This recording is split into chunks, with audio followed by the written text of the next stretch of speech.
Assalamualaikum warahmatullahi wabarakatuh. Pada kesempatan ini, saya dan tim akan mempresentasikan hasil perancangan UI UX aplikasi IT Inventory, yaitu aplikasi yang dirancang untuk membantu pengelolaan aset di lingkungan kantor. Perancangan aplikasi ini menggunakan metode design thinking dengan fokus utama pada kebutuhan dan pengalaman pengguna. Berikut semua anggota dari perancang aplikasi IT Inventory.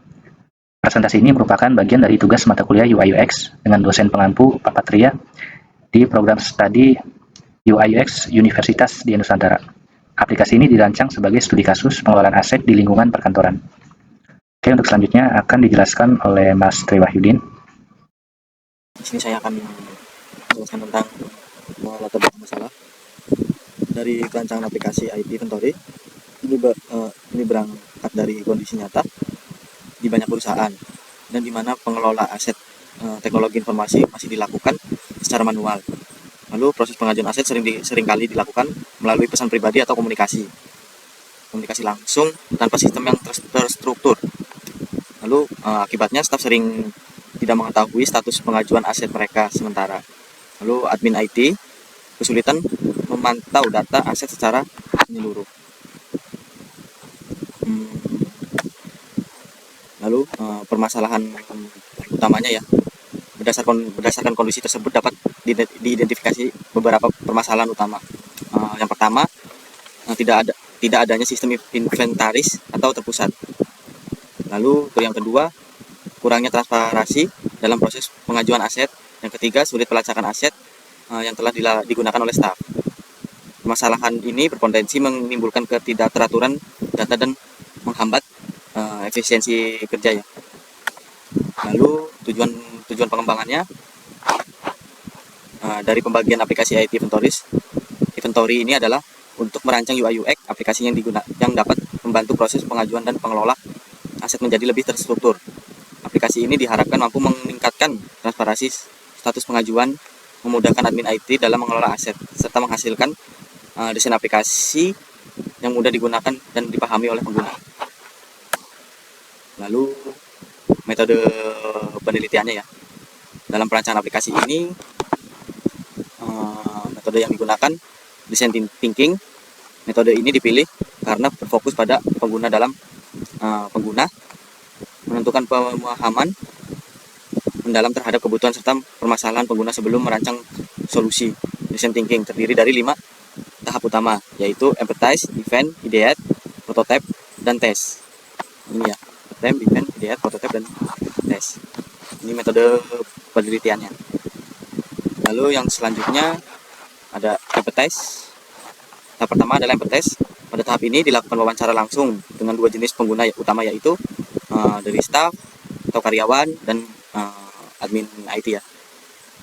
Wawancara bertujuan untuk memahami pembagian proses pengelola aset berjalan saat ini, kendala yang sering dialami, serta harap pengguna terhadap sistem inventaris aset. Lalu slide selanjutnya akan dijelaskan oleh Mas Bagus Triadi. Baik, terima kasih Mas Tri Wahyudin. Selanjutnya saya akan menjelaskan di tahapan define. Hasil dari tahapan empathize kemudian dianalisis pada tahap define. Pada tahap ini ditemukan beberapa pain point utama seperti ketidakjelasan status pengajuan aset bagi staf dan kesulitan pengelolaan data aset bagi admin IT. Pain point tersebut kemudian dirumuskan menjadi beberapa pertanyaan, yaitu how might we sebagai dasar dalam menentukan solusi desain. Selanjutnya user persona.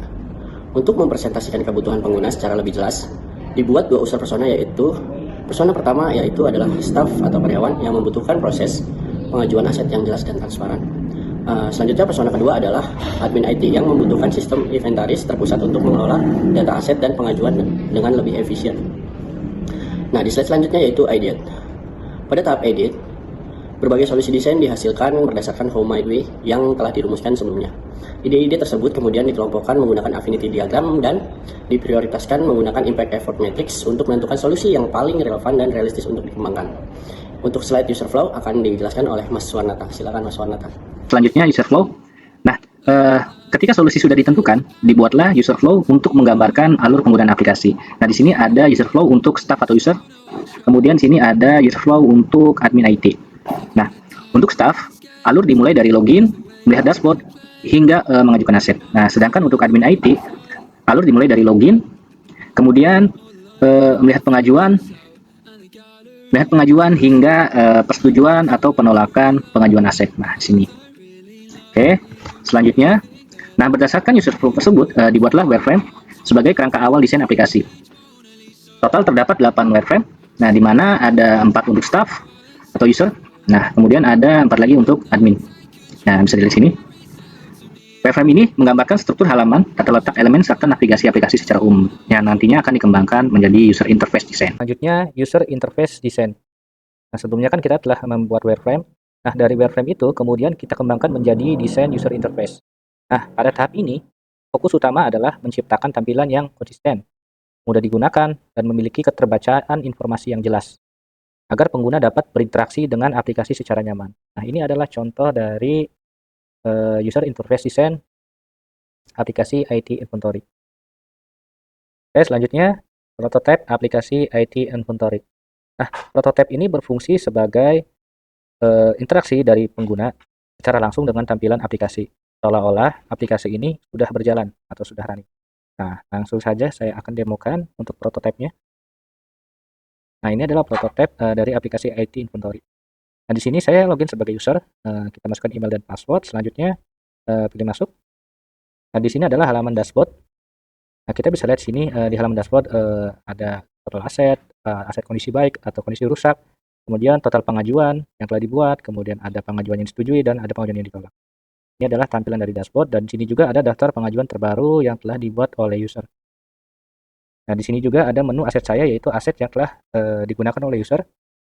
Nah, dan di sini ada menu pengajuan aset. Nah, saya di sini akan simulasikan bagaimana proses dari user melakukan pengajuan. Oke, kita pilih tombol tambah pengajuan, dan di sini ada form pengajuan aset. Kita bisa input di sini dari tanggal, nama barang, jumlah, detail barang, dan alasan pengajuan. Jika sudah sesuai, kita kirim. Nah, di sini form pengajuan aset sukses, pengajuan berhasil terkirim. Artinya, pengajuan ini berhasil terkirim dan akan menunggu proses persetujuan atau nantinya akan ditolak oleh admin. Oke, selanjutnya kita masuk keluar, kemudian masuk sebagai admin. Nah, kita sudah login sebagai admin. Di sini tinggal masukkan email dan password. Pilih masuk. Nah, ini adalah halaman dashboard dari admin pada aplikasi IT Inventory. Di sini admin bisa melihat semua aset dan aset dengan kondisi baik atau kondisi rusak, kemudian semua pengajuan aset, kemudian pengajuan disetujui dan pengajuan yang ditolak. Dan di sini adalah daftar pengajuan terbaru yang telah dibuat atau dikirim oleh user. Kita bisa melihat detail dan melakukan tindakan dari pengajuan aset ini. Kita coba pilih salah satu. Kita lihat detailnya. Nah, ini akan tampil form detail pengajuan aset. Nah, dari sini kita bisa melakukan tindakan, yaitu menyetujui atau menolak laporan. Kita setujui. Oke, pengajuan berhasil setujui dan akan menampilkan daftar pengajuan yang telah kita buat. Yang ada di sini juga bisa melihat status dari yang sedang menunggu, disetujui, ataupun pengajuan yang ditolak. Oke, kemudian di sini juga untuk bagian admin ini bisa melakukan tambah aset. Ini adalah form tambah asetnya. Dan di sini ada tanggal, nama barang, kode barang, jumlah, detail barang. Kita bisa pilih simpan dan akan menampilkan semua aset. Nah, ini adalah semua aset yang digunakan pada tim IT atau barang-barang kantor yang ada di perusahaan. Oke, ini semua sudah sesuai. Nah, sekian presentasi atau demo dari aplikasi IT Inventory. Selanjutnya akan dilanjutkan oleh tim saya. Di proses pengujian, yaitu ada tahap selanjutnya adalah tahap pengujian usability. Pengujian dilakukan menggunakan metode System Usability Scale atau disebutnya SUS yang terdiri dari 10 pernyataan standar dengan skala penilaian 1 sampai 5. Pengujian ini melibatkan 10 responden yang diminta untuk mencoba mengklik label prototype terlebih dahulu. Oke, slide selanjutnya yaitu hasil pengujian SUS. Setelah clickable prototype, aplikasi IT Inventory selesai dirancang, dilakukan pengujian usability menggunakan metode System Usability Scale atau SUS. Pengujian ini melibatkan 10 responden, di mana setiap responden diminta untuk mencoba prototype aplikasi sesuai dengan alur penggunaan masing-masing aktor, yaitu staff dan admin IT.